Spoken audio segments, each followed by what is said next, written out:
الله الرحمن الرحيم اقرأ باسم ربك الذي خلق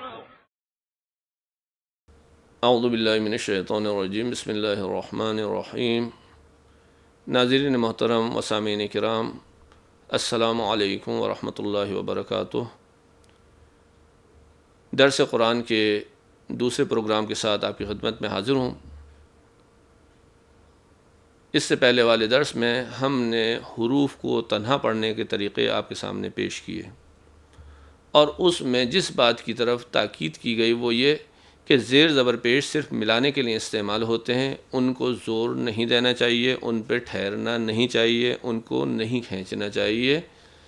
زیادہ زور آواز کے بے زیر بی یا بے زیر بے نہیں کرنا چاہیے، بلکہ اس کو صرف ملانے کے لیے معمولی طریقے سے استعمال کرنا چاہیے، ورنہ آواز خراب ہو جاتی ہے۔ مثال میں نے دی تھی کہ فاطمہ پڑھیں یا فاطمہ پڑھیں، آواز خراب ہو جائے گی۔ فاطمہ پڑھنا ہے آپ کو۔ جس طرح انڈا تلا، اس کو ہم تالا کریں گے، آواز خراب ہو جائے گی۔ کپڑا سلا کو سیلا کریں گے، آواز خراب ہو جائے گی۔ چورا کو ہم چورا پڑھیں گے تو آواز بدل جائے گی، جس سے لفظ، تلفظ اور معنی بدل جاتے ہیں۔ تو ہمیں صرف زیر زبر پیش کو اس طرح استعمال کرنا ہے کہ ملانے کے لیے، اس کے اوپر زور نہیں دینا ہے۔ آج ہمارا دوسرا درس ہے ملانے کے لیے، حروف کو تنہا پڑھنے کے لیے علامات جو ہمارے پاس آئی تھیں: زبر زیر پیش، کھڑا زبر کھڑا زیر الٹا پیش اور مد، کہ یہ 9 آوازیں تھیں۔ لکھنے کے طریقے 15 تھے، کیونکہ کھڑا زبر کھڑا زیر الٹا پیش کو الف واو یہ کی شکل میں بھی لکھا جاتا ہے اور مد میں بھی 2 طریقوں سے لکھا جاتا ہے، تو یہ 15 آوازیں بن جاتی ہیں، یعنی لکھنے کے طریقے 15 ہو جاتے ہیں۔ جب ہم حروف کو ملانے کے لیے آتے ہیں تو وہاں پر ہمارے پاس 3 علامتیں ہیں۔ ایک کو ہم جزم کہتے ہیں، چھوٹا سا دال بنا دیتے ہیں۔ ایک تشدید ہے، 3 شوشے والی علامت ہے، اور ایک تنوین ہے، یعنی 2 زبر 2 زیر 2 پیش، ان کو ہم تنوین کہتے ہیں۔ یہ 3 چیزیں حروف کو ملانے کے لیے آتی ہیں۔ اب اس میں پہلی چیز جو ہے جزم ہے۔ ایک حرف ہے بے، اس کے اوپر ہم ایک علامت لگا دیتے ہیں، چھوٹا سا دال لکھا ہوا ہوتا ہے۔ خود یہ علامت ہے اس بات کی کہ اس حرف کو ہم اکیلے نہیں پڑھ سکتے، اس کو ملانا ہے، اور ملانا بھی اس سے ماقبل، اس سے پہلے والے حروف سے ان کو ملانا ہوگا۔ وہاں سے آواز آ کر اس پر آ کر رک جائے گی۔ مثلا اگر اس سے پہلے الف ہوتا تو ہم کیا پڑھتے؟ اب۔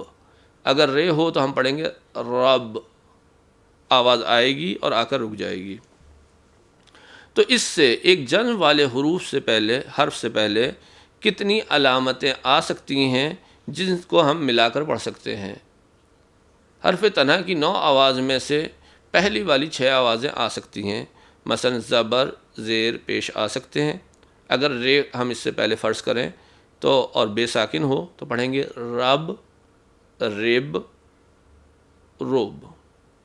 اگر کھڑا زبر کھڑا زیر الٹا پیش ہو تو ہم پڑھیں گے راب، ریب، روب۔ اس کو 2 طریقوں سے لکھا جا سکتا ہے، کھڑے زبر کے ساتھ بھی لکھ سکتے ہیں، کھڑے زیر کے ساتھ اور الٹے پیش کے ساتھ، اور الف واو یہ کے ساتھ بھی لکھ سکتے ہیں۔ مد والی علامت اس سے پہلے نہیں آ سکتی ہے، لیکن ساکن والی علامت یعنی جزم والی علامت سے پہلے خود جزم والی علامت آ سکتی ہے۔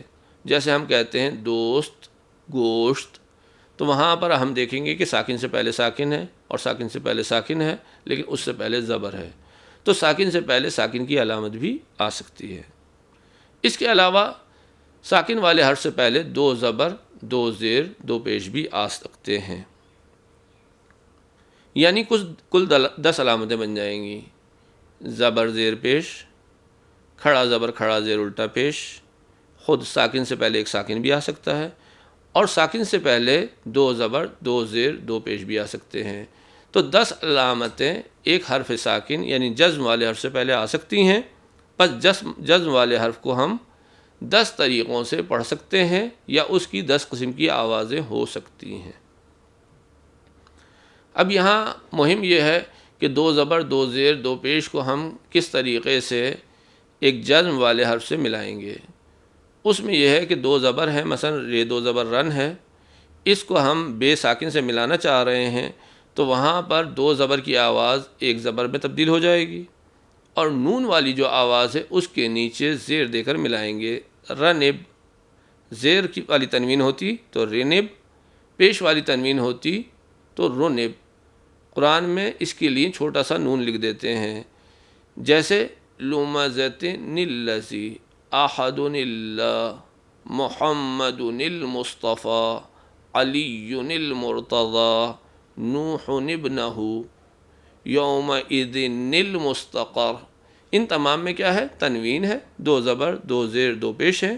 اس کو ہم بعد والے ساکن یا تشدید والے حرف سے ملانا چاہیں تو تنوین کی آواز زبر زیر پیش میں بدل جاتی ہے اور نون کے نیچے زیر دے کر ملاتے ہیں۔ یہی قانون تنوین کا بھی ہے اور یہی قانون نون ساکن کا بھی ہے۔ بعض مقامات پر نون کے اوپر زبر بھی دیا گیا ہے، من الشیطان کو من الشیطان بھی پڑھا گیا ہے، قانونی لحاظ سے من الشیطان ہونا چاہیے تھا، لیکن زبر بھی دیا گیا ہے، اس کے اپنے قوانین ہیں، یعنی من الشیطان بھی پڑھتے ہیں۔ تو ایک جزم والے حرف سے پہلے 10 قسم کی علامات آ سکتی ہیں، زبر زیر پیش، کھڑا زبر کھڑا زیر الٹا پیش، خود جزم بھی آ سکتا ہے، اور تنوین یعنی دو زبر دو زیر دو پیش بھی آ سکتے ہیں۔ اب جب ہم آتے ہیں تشدید کی صورت میں تو تشدید 3 شوشے والی علامت ہے، یہ بھی حروف کو ملانے کے لیے استعمال ہوتی ہے۔ لیکن جزم اور تشدید میں فرق یہ ہے کہ جزم میں آواز آ کر اس حرف پر رک جاتی ہے اور ختم ہو جاتی ہے، لیکن تشدید کی صورت میں آواز آنے کے بعد رکتی ہے اور پھر دوبارہ ادا ہوتی ہے۔ یعنی تشدید کی صورت میں دو ایک جیسے حروف ہوتے ہیں، تشدید کی صورت میں 2 ایک جیسے حروف ہیں، اور ان میں سے پہلی آواز وہی ساکن والی جزم والی آواز ہے اور دوسری متحرک آواز ہے جس کے اوپر مختلف آوازیں آ سکتی ہیں۔ تو تشدید کی صورت میں 2 آوازیں ہیں، پہلی جو ساکن والی آواز ہے اس سے پہلے وہی 10 آوازیں آ سکتی ہیں جو ہم نے جزم میں بتائی ہیں۔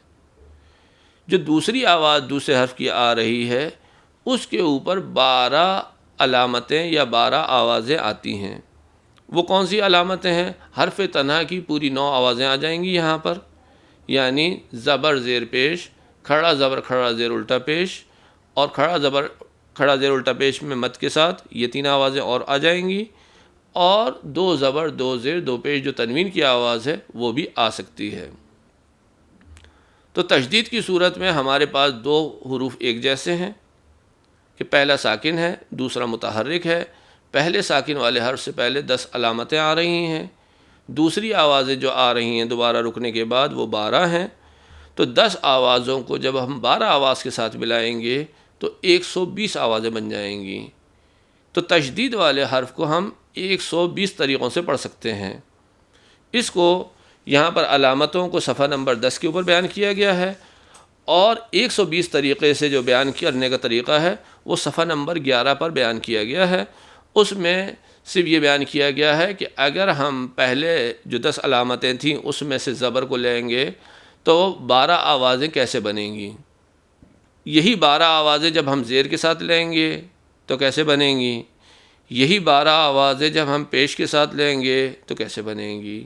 باقی کیونکہ 10 علامتیں تھیں تو ہر 10 کے ساتھ 12 علامتیں آتی جائیں گی، 12 آوازیں آتی جائیں گی تو 120 آوازیں بن جائیں گی۔ لکھنے کے انداز اضافی ہو جائیں گے کیونکہ کھڑا زبر کھڑا زیر الٹا پیش کو جو ہے 2 طریقوں سے لکھا جاتا ہے۔ تو وہ 12 طریقے جو بنیں گے، رب، رب، رب، رب، اس کو 2 طریقوں سے ہم لکھ سکتے ہیں، الف کے ساتھ بھی لکھ سکتے ہیں، کھڑے زبر کے ساتھ بھی لکھ سکتے ہیں۔ ریب، اس کو کھڑے زیر سے بھی لکھ سکتے ہیں اور یہ کے ساتھ بھی لکھ سکتے ہیں۔ روب، اس کو ہم الٹے پیش کے ساتھ بھی لکھ سکتے ہیں اور واو کے ساتھ بھی لکھ سکتے ہیں۔ اسی طریقے سے رائب، ساکن یعنی حرف ساکن سے پہلے ساکن بھی آ سکتا ہے، یہ ساکن واو کے اوپر بھی ہو سکتا ہے، یہ کے اوپر بھی ہو سکتا ہے اور دوسرے کسی حرف کے اوپر بھی ہو سکتا ہے۔ مثلا رائب میں بے سے پہلے یہ ساکن ہے، روب میں واو ساکن ہے، رتب میں کیا ہے تے ساکن ہے، یا قدر میں دال ساکن ہے ساکن سے پہلے، یا شہر اگر ہم پڑھیں۔ اگر حرف ساکن سے پہلے جب تنوین آتی ہے 2 زبر 2 زیر 2 پیش آتے ہیں تو وہاں پر کیا ہو جائے گا کہ وہ چیز زیر زبر پیش میں تبدیل ہو جائے گی، تنوین کی آواز، اور نون کے نیچے زیر دے کر ملائیں گے۔ تو یہ آوازیں ہم نے جو آپ کے سامنے بیان کی ہیں، ابھی 10 آوازیں وہ ہیں کہ جو حرف ساکن سے پہلے آ رہی ہیں، لیکن تشدید میں یہ آوازیں تکرار ہو کر کس طریقے سے بن جائیں گی 120 آوازیں، کہ یہی رب والی آواز آئے گی، پھر اس کے بعد زبر کے ساتھ کیا ہوگا، رب با، رب بی، رب بو، رب با، رب بی، رب بو، یہ 6 ہو گئیں۔ مد کے ساتھ رب با، رب بی، رب بو، یہ 9 آوازیں ہو گئیں زبر کے ساتھ۔ رب بن، رب بن، رب بون، یہ 12 آوازیں ہو گئیں زبر کے ساتھ۔ اگر رے کے اوپر زیر ہو پھر یہی 12 آوازیں آ جائیں گی، رب با، رب بی، رب بو، رب با، رب بی، رب بو، رب با، رب بی، رب بو، رب بن، رب بن، رب بون، یہ 12 آوازیں زیر کے ساتھ۔ اسی طریقے سے وہ 10 علامتیں ہیں، ہر ایک کے ساتھ 12 علامتیں ہم دیتے جائیں گے تو 120 آوازیں بن جائیں گی۔ جزم کی آواز کو صفحہ نمبر 11 پہ بیان کیا گیا ہے، اور تشدید کی آوازوں کو صفحہ نمبر 15 کے اوپر بیان کیا گیا ہے۔ جزم والے حرف کو ملانے کا طریقہ جو دیا گیا ہے وہ صفحہ نمبر 12 کے اوپر دیا گیا ہے، کہ وہاں پر ہم ایک حرف کو ملائیں گے، جیسے اسلم تم، ملا کے پڑھیں گے اسلم تم۔ مستبشر، ملا کے پڑھیں گے مستبشر۔ فل ینظر، الگ الگ پڑھیں گے، ملائیں گے تو فل ینظر پڑھ دیں گے۔ مستضعف، مستضعف ہو جائے گا، نخلقکم، فل یعبد۔ لم یطمثہن، فل یستعفف۔ اس کے بعد حروف مد اور حروف لین کی ایک بحث آئی ہے، جس کو ابھی ہم کوشش کریں گے کہ یہاں پر بیان نہ کریں، اس کو بعد میں اگر کہیں موقع ملا تو بیان کریں گے۔ ابھی ہم صرف جزم اور تشدید کو ہی بیان کر رہے ہیں۔ تشدید کی آواز جو میں نے آپ کے سامنے ذکر کی کہ 120 آوازیں ہیں، وہ صفحہ نمبر 15 پر آپ کے سامنے بیان کی گئی ہیں۔ اس کا طریقہ بھی وہی ہے، صرف فرق یہ ہے کہ مثلا جو صفحہ نمبر 16 پہ مثالیں دی گئی ہیں، مزمل، اگر ہم الگ الگ کر کے پڑھیں گے تو یہ آواز بنے گی جزم کی، لیکن تشدید میں کیا ہوتا ہے کہ یہی الگ الگ آوازوں کو ہم ایک جگہ ملا دیتے ہیں۔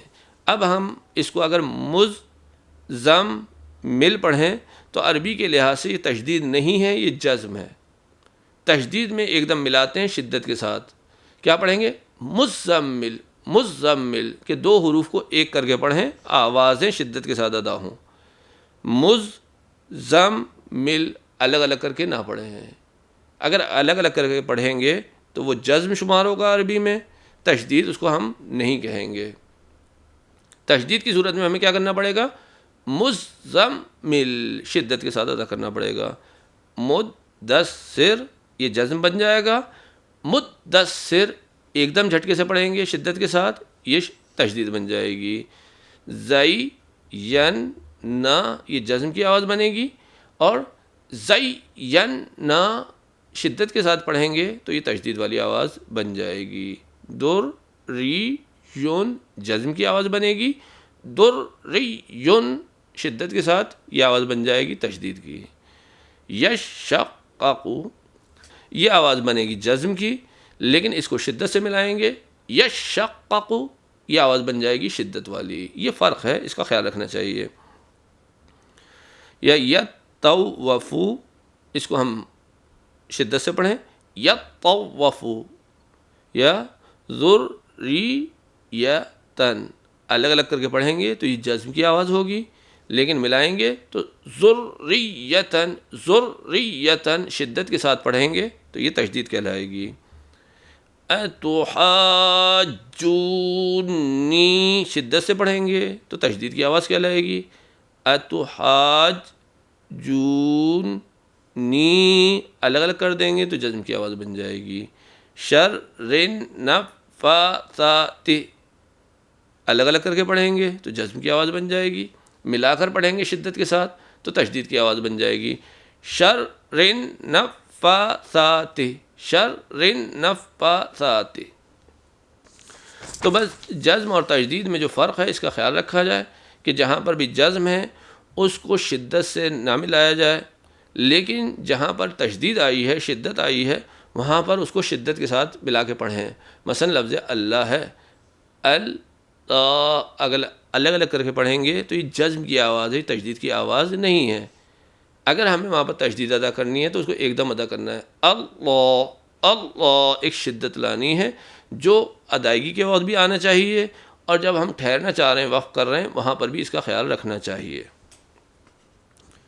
کچھ مثالیں یہاں صفحہ نمبر 17 پہ دی گئی ہیں، ان کو پڑھنے کی ضرورت نہیں ہے، میں نے آپ کے سامنے بیان کر دیا ہے کہ وہاں پر لکھا جاتا ہے کہ یہاں پر ادغام ہو گیا ہے، یعنی اس جزم کو تشدید میں تبدیل کر دیا گیا ہے کلام عربی میں، تو وہاں پر آپ کو اس چیز کا خیال رکھنا ہے کہ جزم میں آرام سے حروف کو الگ الگ رکھنا ہے، تشدید میں انہی حروف کو آپس میں ایک ساتھ ملا کر شدت سے ادا کرنا ہے۔ یہ فرق ہوگا، ورنہ لوگ کہیں گے ہمارے سامنے کیا فرق ہے، آواز تو وہی ہے۔ نہیں، آواز میں بھی فرق ہو جاتا ہے۔ جزم میں اس کو الگ الگ کر کے پڑھیں گے، تشدید میں ان کو ایک حرف کر دیں گے اور شدت سے ادا کریں گے۔ جیسے مثال دی گئی ہے یہاں پر صفحہ نمبر 17 کے اوپر، قد دخلوا، یہاں جزم تھا، قد الگ تھا، دخلوا الگ تھا، لیکن بعد میں شدت دی گئی ہے، تشدید دی گئی ہے کہ ادغام کر دیں، یہاں پر ملا دیں، یعنی قد دخلوا ایک کر دیجئے، شدت سے پڑھیے۔ اذ ذهب، یہ جزم تھا، دو الگ حروف تھے، لیکن ان پہ تشدید دے دی گئی ہے کہ یہاں ادغام ہو گیا ہے، یہ دو حروف ایک ہو گئے ہیں، اب ان کو شدت سے پڑھیے، اذ ذهب یوں ہے۔ خوب، اس کے بعد والا جو سبق شروع ہو رہا ہے وہ تنوین والا سبق ہے، اور یہ آواز کے لحاظ سے مہم سبق ہے۔ تنوین ہم کہتے ہیں دو زبر، دو زیر، دو پیش کو، اور تنوین کی آواز جو ہے نون ساکن کی والی آواز ہوتی ہے، اس لیے قوانین کے اعتبار سے تنوین کے قوانین اور نون ساکن کے قوانین ایک ہی ہیں، کیونکہ دونوں کی آوازیں ایک ہی ہے، دو زبر، دو زیر، دو پیش، ان، ان، کیونکہ تجوید کا تعلق پڑھنے سے ہے، بولنے سے ہے، حروف کی ادائیگی سے ہے، تو دونوں کی آوازیں جب ایک ہیں، نون ساکن کی اور تنوین کی، اسی لیے ہم نے تنوین کو حروف کی تنہا ادائیگی میں بیان نہیں کیا ہے، حروف کے ملانے میں ادا کیا ہے کہ یہاں پر ایک نون ساکن کی آواز آ رہی ہے اور حروف کو ملایا جا رہا ہے۔ اس لیے تنوین اور نون ساکن کے قوانین بھی دونوں کے ایک ہی ہیں۔ تنوین اور نون ساکن کے قوانین میں سب سے مہم بات یہ ہے کہ یہاں پر تنوین یا نون ساکن کے بعد والے حروف کی وجہ سے تنوین اور نون کی آواز بدلتی رہتی ہے، اور یہ تقریباً کل 6 قانون بن جاتے ہیں۔ ان کو اگر ہم الگ الگ کر کے پیش کرنا چاہیں تو یوں ہو جائے گا کہ تنوین اور نون ساکن کے بعد آنے والے حروف کو ہم دیکھیں کہ وہ کون سا حرف ہے۔ اگر تنوین یا نون ساکن کے بعد لفظ بے آ رہا ہے تو تنوین اور نون ساکن کی آواز میم میں بدل جائے گی، اور وہاں پر ہم غنہ بھی کریں گے۔ غنہ آواز کو ٹھہرا کر ناک سے ادا کرنے کو کہتے ہیں، جس کی مقدار ایک الف کے برابر ہے، جو ہم نے پہلے درس میں آپ کے سامنے پیش کی تھی۔ جیسے مثلا من بعد، اس کو ہم کیا پڑھیں گے؟ من بعد، نون کی آواز میم میں تبدیل ہو جائے گی اور غنہ بھی کیا جائے گا۔ تنوین اور نون ساکن کے بعد اگر لام یا رے آ جائے تو تنوین کی آواز لام اور رے میں بدل جائے گی، اور یہاں پر غنہ نہیں کیا جائے گا، ایک دم ملائیں گے۔ جیسے ولم یکن لہو کو ہم پڑھیں گے ولم یکن لہو۔ اگر تنوین یا نون ساکن کے بعد واو یہ میم نون میں سے کوئی حرف آ جائے تو تنوین اور نون ساکن کی آواز واو یہ میم نون میں تبدیل ہو جائے گی، یہاں پر غنہ کریں گے۔ جیسے حبل میم مسد، آواز بھی تبدیل ہوگی اور غنہ بھی کریں گے، محمد و آل محمد۔ اگر تنوین یا نون ساکن کے بعد حروف حلقی آ جائیں، یعنی حمزہ ہے، عین اور ہے، غین اور خے، تو وہاں تنوین اور نون کی اپنی اصلی آواز ہوتی ہے، وہاں غنہ نہیں کرتے۔ جیسے انعمت، سلام ہی من خوف۔ باقی کوئی بھی حرف آ جائے، باقی حرف سے مراد یہ ہے کہ بے بھی نہیں ہے، لام اور رے بھی نہیں ہے، واو یہ میم نون بھی نہیں ہے، اور حروف حلقی بھی نہیں ہے، یعنی حمزہ ہے، عین اور ہے، غین اور خے نہیں ہے۔ باقی کوئی بھی 28 حروف تہجی میں سے کوئی بھی حرف آ جائے تو وہاں پر تنوین اور نون کی اپنی اصلی آواز ہوتی ہے لیکن صاف نہیں ہوتی، غنہ کرتے ہیں وہاں پر، جیسے نفس شیئا۔ بعض لوگ کوشش کرتے ہیں کہ خود آواز کو خراب کر دیتے ہیں کہ وہاں پر نون کی آواز نہیں نکالتے، ایسی بات نہیں ہے، آواز نون کی ہی نکالنی ہے لیکن ناک سے ادا کرنا ہے، جو غنہ کرنا ہے اس کے نون کو صاف ادا نہیں کرنا ہے، غنے کے ساتھ ادا کرنا ہے، یہ مراد ہے۔ ورنہ بعض لوگ اصل نون کی آواز کو خراب کر دیتے ہیں، نون کی آواز کو خراب نہیں کرنا ہے، نون کی آواز نکالیے آپ لیکن غنہ کیجیے۔ چھٹا قانون یہ ہے کہ تنوین یا نون ساکن کے بعد اگر کوئی جزم یا تشدید والا حرف آ جائے تو اس کو ہمیں کیسے ملانا ہے؟ اس کے ملانے کا طریقہ یہ ہے کہ تنوین اور نون کی آواز جو ہے زبر زیر پیش میں تبدیل ہو جائے گی اور نون کے نیچے زیر دے کر ہم ملائیں گے، جیسے احد اللہ الصمد محمد المصطفیٰ۔ اس کو بھی ہم نے پہلے درس میں آپ کے سامنے پیش کیا تھا کہ ایک جزم والے حرف سے پہلے اگر تنوین آ جائے تو اس کو ہم کیسے ملاتے ہیں کہ تنوین کی آواز زبر زیر پیش میں تبدیل ہو جاتی ہے اور نون کے نیچے جو ہے زیر دے کر ملاتے ہیں۔ یہ پہلے بھی آپ کے سامنے بیان ہو چکا ہے۔ اس چیز کو صفحہ نمبر 18، 19 اور 20 کے اوپر بیان کیا گیا ہے، اور اسی سے ایک چیز سمجھ میں آ جاتی ہے کہ کلام عربی میں غنے کے مقامات کون کون سے ہیں۔ ایک تنوین اور نون ساکن میں یہ ہے کہ تنوین اور نون ساکن کے بعد جب بے آ جائے تو وہاں غنہ ہوگا، جیسے انبیاء صم بکم۔ دوسری چیز جہاں پر غنہ ہے تنوین اور نون ساکن کے بعد جب واو یہ میم نون آ جائیں تو وہاں پر غنہ ہوگا، جیسے محمد و آل محمد۔ تیسری چیز تنوین اور نون ساکن کے بعد باقی کوئی حروف آ جائیں بقیہ حروف میں سے تو وہاں پر غنہ ہوتا ہے۔